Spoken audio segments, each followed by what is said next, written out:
আসসালামু আলাইকুম। মিমি রেসিপিতে সবাইকে আমন্ত্রণ। আশা করি সবাই ভালো আছেন। আলহামদুলিল্লাহ আমিও ভালো আছি।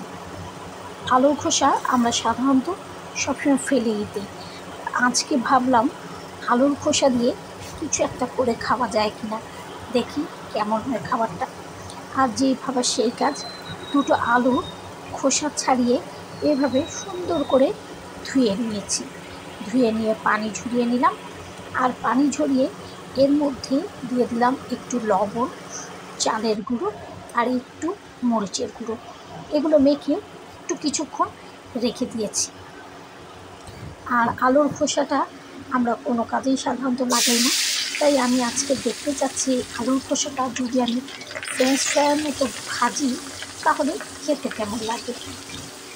আর এ ভাবনা থেকে আলুর খোসাগুলোকে গরম ডুবো তেলে দিয়ে খুব সুন্দর করে মুচমুচে করে ভেজে নিলাম। আর ভাজার পরে কিন্তু জিনিসটা দেখতে খুবই সুন্দর লাগলো এবং এত ক্রিস্পি হয়েছে যে বলার মতো না। এখন ভাবছি, আল্লাহ, কেন এতদিন আলুর খোসাগুলো তো ফেলে দিয়েছি। এভাবে আলুর খোসাগুলো রেখে দিলেও তো খাওয়া যেত। তবে হ্যাঁ, এরপর থেকে কিন্তু আমি আর আলুর খোসাগুলো এভাবে ফেলে দেবো না। সুন্দর করে ধুয়ে পানি শুকিয়ে তারপর ফ্রেঞ্চ ফ্রাইয়ের মতো ভেজে নেব। খেতে কিন্তু মন্দ হয়নি। আর যদি সাথে একটু টমেটো সস থাকে তাহলে তো মজাটা আরও দ্বিগুণ বেড়ে যায়, তাই না? তাই আমি অল্প আছে তেলটা গরম হওয়ার পরেই কিন্তু এই আলুর খোসাগুলো দিয়ে দিয়েছি।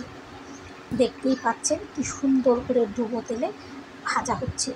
আর এটা ভাজা হওয়ার পরে কিন্তু সম্পূর্ণটাই মুচমুচে হয়ে যাবে, একদম ক্রিস্পি, ঠিক যেমন আমরা ফ্রেঞ্চ ফ্রাই খাই ঠিক সেই রকমই হবে।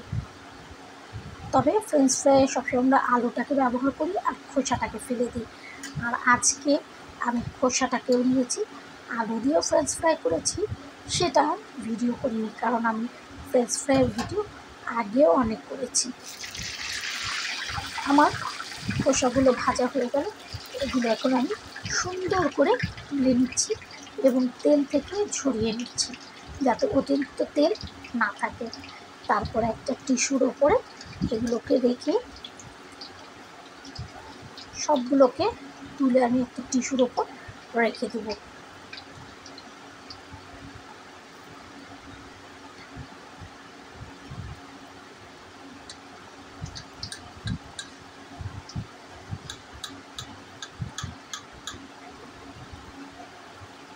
টিস্যুর ওপর রেখে এখানে আমি এখন একটু বিট লবণ আর চাট মশলা এগুলো ছড়িয়ে দেব।